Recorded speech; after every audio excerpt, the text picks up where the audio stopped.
You didn't ask him to resign, did you? I told him that I said, your family might undergo again a lot of the stress because they can't get at me. They'll get to me through you, which means a lot of issues again with your mother who's not young, with your wife, with your children, etc. And perhaps you've already done enough. Yes. No? But nothing where you didn't ask him to resign because of corruption issue, or did you? Not in corruption. But you hinted it may be a good thing. No, his mother comes from the same province I do. We've had so many social interactions through the years with them. And I volunteered, in a sense, no, for all of the flack. He might be, conceivably could have also volunteered when he accepted the appointment. But the rest of his siblings, children, and the mother, who's a recent widow, did not volunteer for any of this BS. Understood. So it's tough when you're in the limelight. I mean, it's Mr. President, power is something that also can corrupt many people. How has it changed you? I'm very careful when I use it. How? And do you feel any changes when you're exercising it?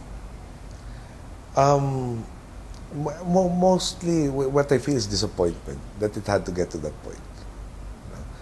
Or disappointed in some people. They said, "Look, I'm sorry, the trust is no longer there."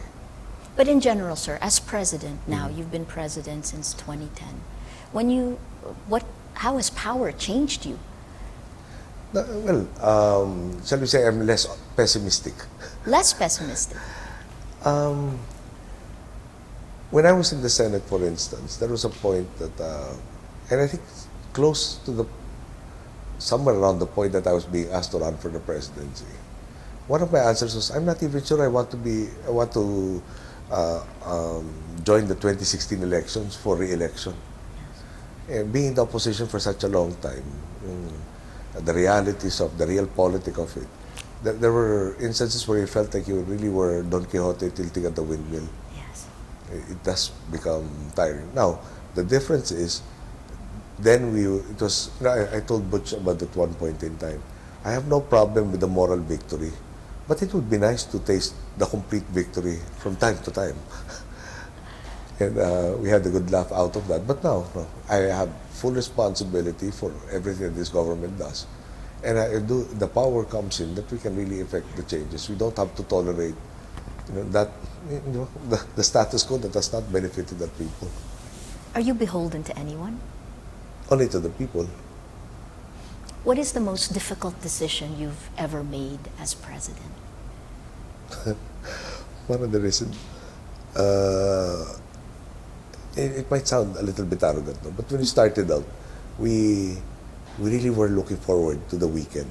At least there would be a break before the next inventory of the nightmare issues. Yeah. No? I'll give you, hopefully I won't jinx it. No? let me try one sample. How about the first time that I ever heard that the NFA's debt was from 12 point something, to 177 billion. Before that, the initial issues were in Pagcors buying the hamburgers, few millions. Yeah.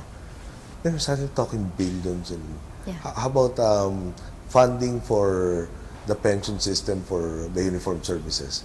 We will need something like 3 trillion, earning 7% to be able to fund it forever.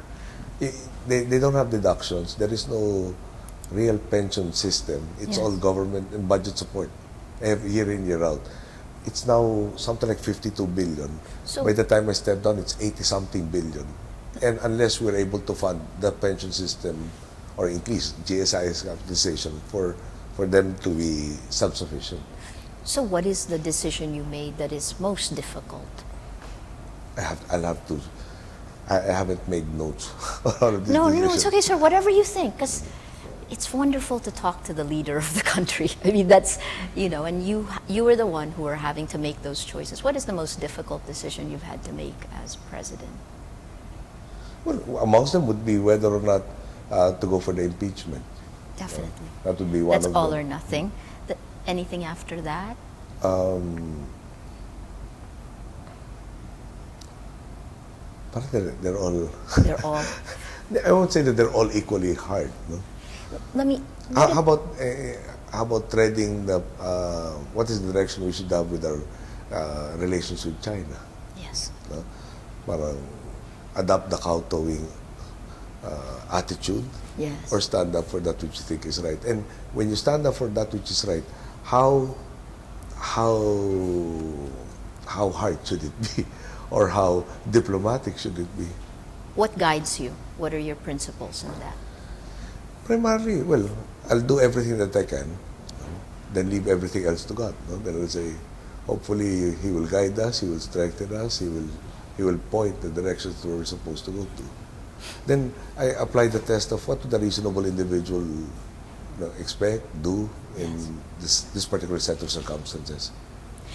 Another decision you made has far-ranging impact on the judicial system.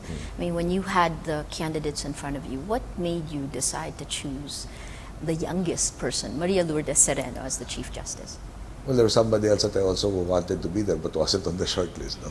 But I interviewed most of the candidates, I think 6 of the 8. Yes. And at the risk of being impolitic, I wasn't happy with the responses they gave to certain questions. It seemed that there was really a very great philosophical divide. Reminds me, I had a colleague in the House who was a lawyer who has a master's in law. And I said, why is it that when you lawyers start talking, that which is simple becomes complicated? And he answered me by saying something to the effect that, kung madali yan, wala na kaming trabaho. So, I was just reminded, because there was one question, and perhaps my only measure was grammatical construction. Yeah. I said, but it says this, then you're... anyway, yeah, I'm sure you've had the experience of people trying to answer a question that had very, very, very, very, very faulty logic and really trying to force your acquiescence to their very faulty logic. So, sir, when you're... I'd like to think that I really gave all of them a fair shake. In the future, you'll be making many more choices. When you have 2 equally qualified candidates for any position, what will make you choose? What are you looking for? Well, syempre, the track record, you try to get as much information on this person, you try to talk to people who know them, who've seen them in times of adversity and how they replied. Sometimes I'll give them a question. Sometimes I also have had to develop vibes, for want of a better word. Yes. Somebody comes into a room, you should be able to tell whether you can trust this person or not. Correct. Only in my love life is that deficient. I'm so tempted to ask about your love life, but I won't. Mr. President, you've also met with a lot of world leaders now. Yes. What is the biggest challenge facing world leaders today? I mean, what is... The biggest challenge facing? Yeah, in terms of what is the problem you guys, world leaders, have to face? We were... The 2 APEC meetings that I had last year in Honolulu, this year in Vladivostok, we had Christine Lagarde from IMF talk to us. Last year she was talking about, she had a presentation, not too long. Yeah. But what really stuck in my mind was everybody should prepare for domestic liquidity. I said, domestic liquidity?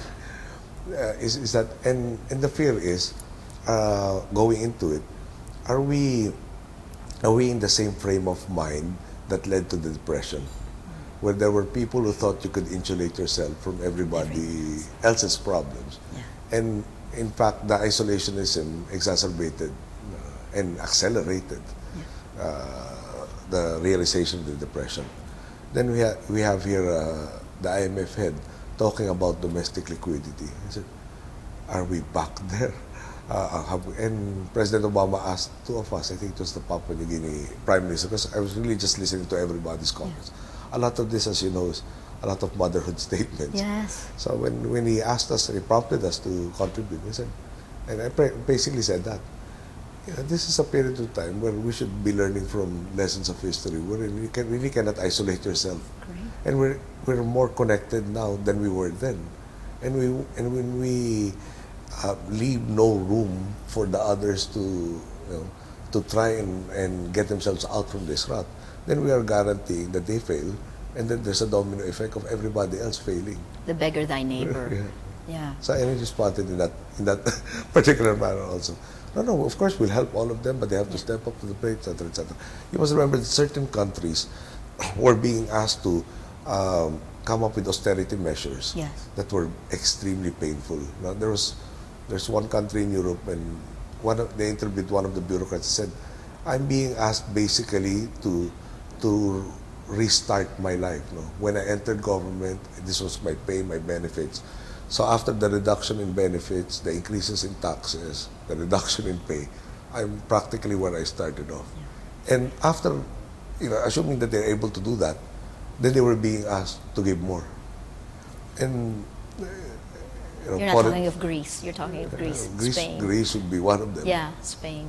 And then what government will not be tempted to be populist Yes. and say, we will resist, we will opt out. This year, Christine Lagarde talks about the fiscal cliff in America. And I said, heading to it, perhaps it taught me humility again. I'm sure she will not be able to scare me as much as she scared me last year. And she actually managed to. I had to talk to Cesar Purismo. Fiscal cliff, America, etc. Sir, the debt authorization up to January only. January, the new president starts the term. And, very hard decisions. The idea of kicking the can and all of that. So, I had a joke the other day when I was talking to some members of the economic cluster. We're contrarian. Most of the world is shrinking. We're growing. Correct. Hopefully, when all the other economies get back on an even keel, we're not contrarian and we're heading in the other direction. So they were all laughing. So that won't happen. So long as we keep on this right track. Again, on what keeps you awake at night? I mean, what is the main problem you want to solve now? Is there something that bothers you the most of all the problems you're dealing with? It actually depends on the season. Right now, part of it is disaster risk reduction. The other part is, there's still unrest in the whole world. The Arab Spring is unfinished. So we have countrymen going back there. We have countrymen in countries like Nigeria that are experiencing increasing levels of violence. Yeah. We have embassies that will number about 20 for all the entire staff. No? In Korea, for instance, it's about 23 people trying to take care of 50,000 of our countrymen there.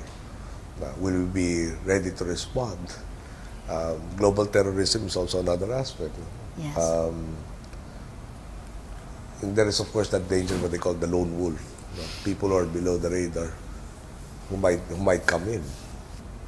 A successful time period since you've become president. Advice to first-time leaders. I mean, what have you learned? What lessons would you pass on to another person who's leading for the first time? Well, I had the good fortune to observe my mother from a distance, experience it without having the responsibilities. So to a large degree, I had a very good idea of what to expect. Of course, thinking about lack of privacy in theory and actually living it are very, very different. So I knew that what I thought I was ready, I wouldn't be as ready in all aspects of it. So I guess the best advice is it has to start out with humility. You will have to know a lot of things to be able to do anything. And if you start out with knowing everything and your direction is the only direction, then you're guaranteed to fail. So it has to be, I guess that's it. First is humility, your ability to learn. Your ability to learn enhances your ability to govern. And then if you're as fortunate as I am to get like-minded people who are ready to share the burden and share it almost on a co-equal basis, no? At least for their particular spheres, then the process that becomes much easier.